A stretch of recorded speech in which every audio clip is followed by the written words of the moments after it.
Masechet Ketubot, traité Ketubot, Daf Tet Vav, feuille numéro 15. Nous sommes à la feuille 14, à la dernière ligne. Ravuda Marav, Ravuda dit au nom de Rav, Mikronot, Tsipori, Haya Mahase. L'histoire qui est rapportée dans notre Mishnah, où Rabbi Yochanan ben Nouri a autorisé la femme, c'était à Tsipori, lorsque c'était jour de marché, où il y avait des caravanes qui venaient de l'extérieur. Et là même, Rabbi Yeshua autorise la femme. Et qui est de Rabbi Ami, et ça suit l'avis de Rabbi Ami. D'abord Rabbi Ami, Rabbi Ami a dit qu'il faut qu'il y ait un groupe d'hommes qui sont aptes à se marier avec elle, qui passaient là-bas dans les caravanes. Qui est de Rabbi Yanaï, et ça suit l'avis de Rabbi Yanaï. D'abord Rabbi Yanaï, Rabbi Yanaï dit Nivrala Mikronot Keshera, si elle a une relation dans les caravanes, elle est permise, la keuna à la prêtrise. Bikronot, c'est le kadatar. Crois-tu qu'on parle qu'elle a eu une relation dans les caravanes? Et là, nivrala besha'al kronot. Non, on veut dire qu'elle a eu une relation lorsque il y avait des caravanes dans la ville. Kshirala keuna, elle est autorisée de se marier avec un prêtre. Par contre, si une personne de Tsipori s'est écarté de l'endroit où il se trouvait et a une relation avec elle, Avlat Shtuki, on considérera l'enfant comme ne sachant pas qui est son père et elle ne sera pas permise à se marier avec un prêtre. Kiha, comme on a vu l'enseignement lorsque Rav Dimi est venu, qu'il a rapporté au nom de Zeiri, au nom de Rabbi Hanina, d'autres disent que c'est Zeiri qui a rapporté directement l'enseignement au nom de Rabbi Hanina. On va d'après la majorité de la ville, et on va pas d'après la majorité des gens venus de l'extérieur. Klapelaya, ça devrait être le contraire. Car les gens venus de l'extérieur se sont écartés de l'endroit où ils se trouvaient, et donc on va d'après la majorité, alors que ceux de la ville, ils sont sur place, et donc il y a moins de raisons d'aller d'après la majorité. Et là, seulement on veut dire qu'on va d'après la majorité de la ville, mais à condition qu'il y ait aussi la majorité des gens venus de l'extérieur qui la confortent. Mais on ne va pas uniquement d'après la majorité de la ville. Ni uniquement d'après la majorité des gens venus de l'extérieur. Et pourquoi? On interdit quand il y a uniquement la majorité des gens venus de l'extérieur, car ça s'est passé à l'extérieur de la ville, à cause du cas où ce serait en ville, et il y aurait uniquement la majorité des gens de la ville.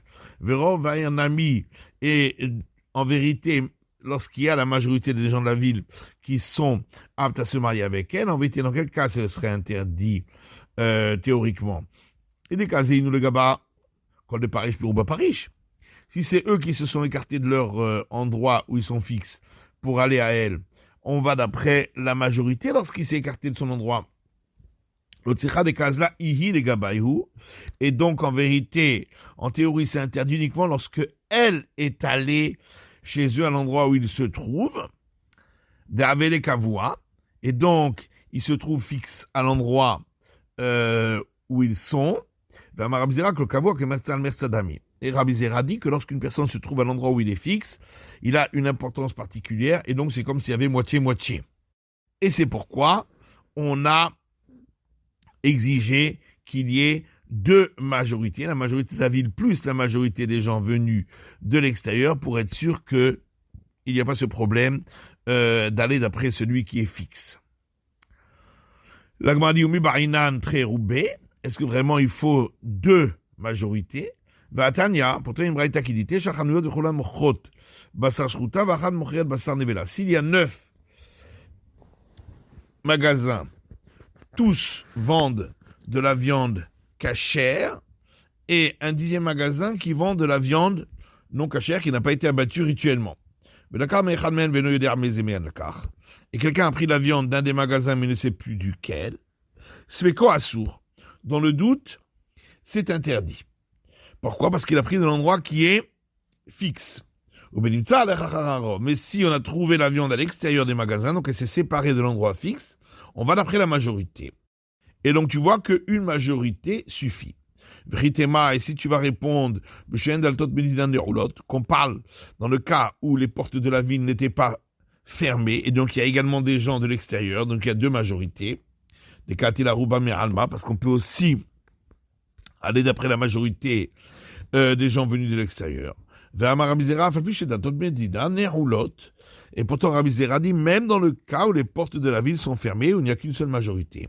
La Gemara répond, c'est une restriction supplémentaire qu'on a fait concernant le statut généalogique pour pouvoir se marier. Goufa, on reprend l'enseignement précédent, Rabbi Zera.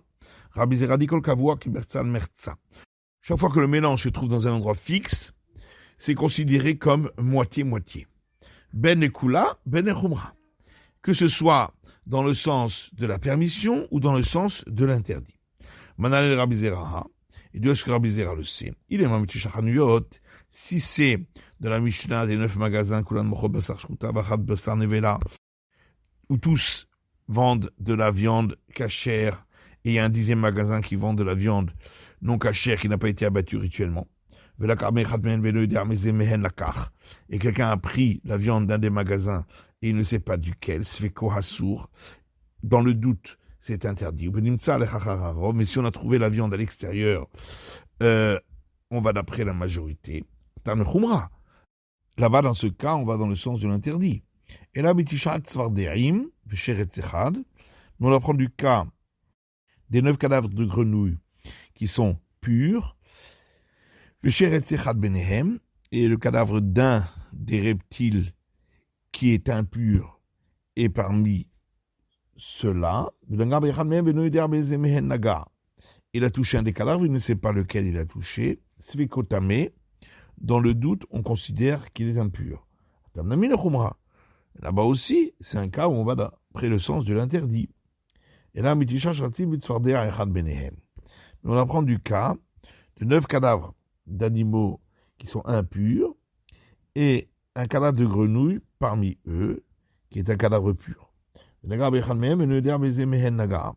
Et quelqu'un a touché un des cadavres, il ne sait pas lequel.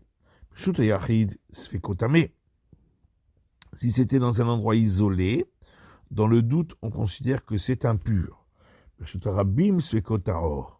Et si c'est dans un endroit fréquenté, dans le doute, on considère que c'est pur. Donc, dans ce dernier cas, on va dans le sens de la permission dans le doute. Umidoraita manalan, et d'où sait-on cette règle-là, que lorsque c'est dans un endroit fixe, on considère comme moitié-moitié, dans la Torah, Amarkra, car il y a un verset dans le livre du Deutéronome qui dit Varavlo vekam alav, et il l'a guetté, et il l'a attaqué et l'a tué. Ajit kaven lo. Pourquoi c'est marqué il l'a guetté lui? Pour dire que il n'est passible de mort que s'il avait l'intention de le tuer lui. Verabanan, et d'après les sages qui disent qu'il est passible de mort même s'il n'avait pas l'intention de le tuer lui mais un autre, Amré de Rabbi Yanaï, dans la maison d'études de Rabbi Yanaï, on explique que on déduit de ce verset Prat les oreilles even lego pour exclure le cas de celui qui lance une pierre sur un groupe de personnes. Chidami, et de quoi parlons-nous? Il est Madikatisha Knaanim Vechad Yisrael Benehem. Si on parle qu'il y a 9 Cananéens et un Israël parmi eux, dans ce cas, on devrait aller d'après la majorité, qui sont des Cananéens, ils ne devraient pas être passibles de mort. Inami palga ou palgra, et même si c'est moitié-moitié, ça fait que les fachot les hakel. Dans le doute, on ne tue pas une personne. L'autre on a besoin de la déduction dans le cas suivant, des Katisha Israelim ve Knaani Echad, où il y a 9 Israël et un Cananéen, Benehem parmi eux. Il y avait les Knaani Kavua, donc le Cananéen est fixé à cet endroit, Vechol Kavua Kemertzal Mertzalami, et on vient m'apprendre que, bien qu'il est minoritaire, et malgré tout, puisqu'il est dans son endroit fixe, c'est considéré comme moitié, et on n'est pas passible de mort. Itmar, il y a un enseignement qui dit Rav Chria Barashi Amarav Alachak et Rabbi Yossé. Rav Chria Barashi dit au nom de Rav qu'on suit la vie de Rabbi Yossé et on autorise la fille dans le cas de la Mishnah, où elle a été prise lorsqu'elle est allée puiser l'eau. Rav Hanan bar Rava amar Rav Horat Sha'a Aita. Alors que Rav Hanan bar Rava dit, là-bas on a permis, c'était pour une raison spéciale. Motive Rabbi Yirmiyah, Rabbi Yirmiyah objecte. Est-ce que pour être considéré apte pour se marier, avoir une généalogie qui est pure, est-ce qu'on n'a pas besoin de 2 majorités, comme on avait vu auparavant, de Athénan? Pourtant, on a vu dans une Mishnah,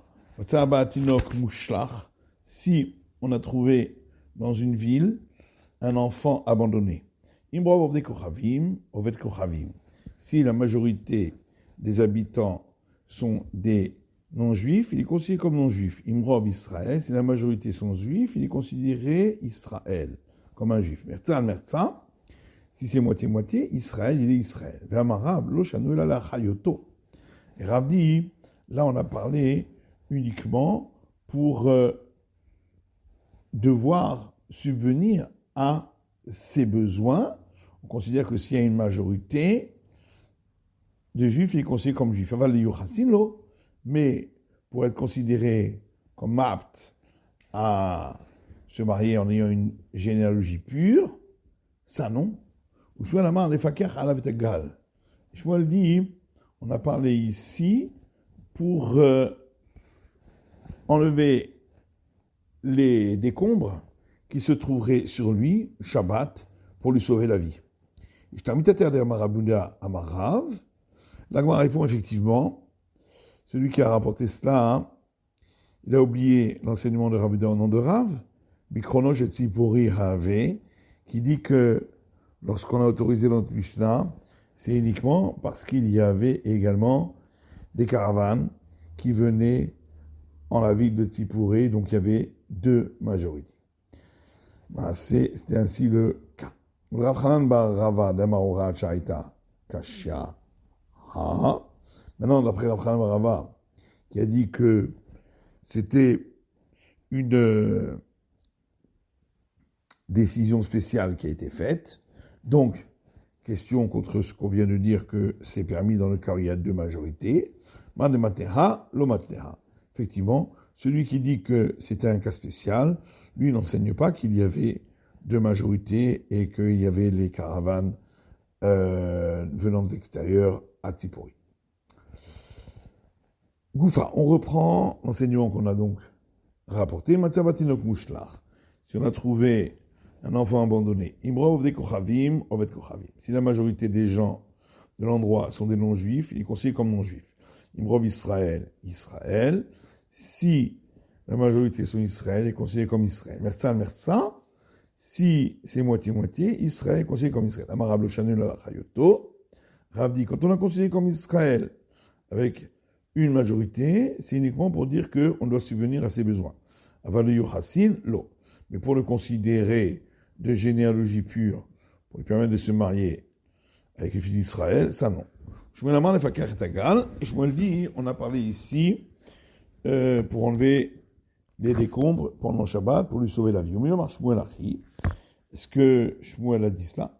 Vamar Rabbi Yosef Amar Rabbi Amar Shmuel, pourtant Rabbi Yosef dit au nom de Rabbi Amar Shmuel, En Olchim Epikoch Nefesh Achararov, que pour sauver la vie pendant Shabbat, on n'a pas besoin de la majorité. La Kiitma du Shmuel Arei Shaitma. Donc, en vérité, l'enseignement de Shmuel, il est sur le début de cet enseignement, où il est dit Imrov Oved Kochavim, que si la majorité sont des non-juifs, il est considéré comme non-juifs. Alors Shmuel, et là-dessus Shmuel dit Enoken. Quand il s'agit d'enlever les décombres pour lui sauver la vie le Shabbat, là ce n'est pas ainsi. Imrov Oved Kochavim, le Ma'il Chetam. Alors, à quel sujet on a dit que si la majorité sont non-juifs, il est considéré comme non-juif? Marapapa l'achilon et velot. Papa dit pour autoriser à lui donner à manger de la viande de bêtes qui n'ont pas été abattues rituellement. Quand on a dit que si la majorité est Israël, il est considéré comme Israël, c'est à quel sujet? Amara Papa, l'Arzirlo Aveda. Papa dit, c'est pour dire qu'on a l'obligation de lui rendre un objet perdu. Quand on a dit que si c'est moitié-moitié considéré comme Israël, c'est à quel sujet? Resh Lakish, Ninezaki. Resh Lakish dit c'est pour les dommages. Echidami, de quoi on parle? Inema de la créé Torah didan, le Torah d'idée. Si on parle d'un cas où un bœuf d'un juif aurait encorné le bœuf de celui-là, les malaïtes raya d'Israëlat, ou shkol. On devrait lui dire, amène une preuve que tu es Israël pour pouvoir recevoir le remboursement du dommage, puisque si c'est un non-juif, on ne lui paye pas lorsque c'est un bien qu'il a endommagé, que quand c'est la personne qui l'a endommagé. Puisque eux aussi, ils agissent ainsi. La grande Elotzicha n'a créé Torah d'idée, les Torah d'Idan. Alors en vérité, on parle d'un cas où c'est son taureau qui a encorné un taureau d'un Israël. Pas le Gam Shalem, donc la moitié du dédommagement, il doit payer, comme dans tous les cas où le taureau, on n'a pas averti le propriétaire. Il n'y avait pas encore eu 3 fois qu'il avait encorné avec avertissement. Veidar Palga, maintenant pour la deuxième moitié, qui n'est payé que s'il est non-juif, pas s'il est juif. Amalehu a été raya de la Visrelana. Là, il peut dire, apportez une preuve que je ne suis pas Israël. Betenron. Et dans ce cas-là, je vous paierai. Et comme il n'y a pas de preuve, puisqu'il c'est moitié-moitié, donc il ne paye pas. Il est considéré comme un Israël. Petitin, Mishnah suivante. Aïcha Shinitamela Oshin Gersha. Une femme qui est devenue veuve ou divorcée. Yomered Betulan Nesatani. Elle dit, lorsque je me suis marié avec toi, j'étais vierge. Vomerlok qui est là, Almanan Nesatir. Elle lui dit non, quand je me suis marié avec toi, tu étais veuve. Imeshedim Shetzat Behinuma Veroshah Baroua. S'il y a des témoins qu'elle est sortie pour aller sous le dénuptial comme une fille vierge, avec les mêmes usages, et que ses cheveux étaient lâchés, comme une vierge, que Tubat Hamataim, le montant de la Tuba sera 200 jours. Rabbi Chanan le recommande, Afriluk Kelayot Chaya. Rabbi Chanan dit, le fait qu'on a distribué des graines de céréales grillées, ça c'est aussi une preuve qu'elle était vierge. C'est la fin de l'étude de la feuille numéro 15 du Daf Tedvav.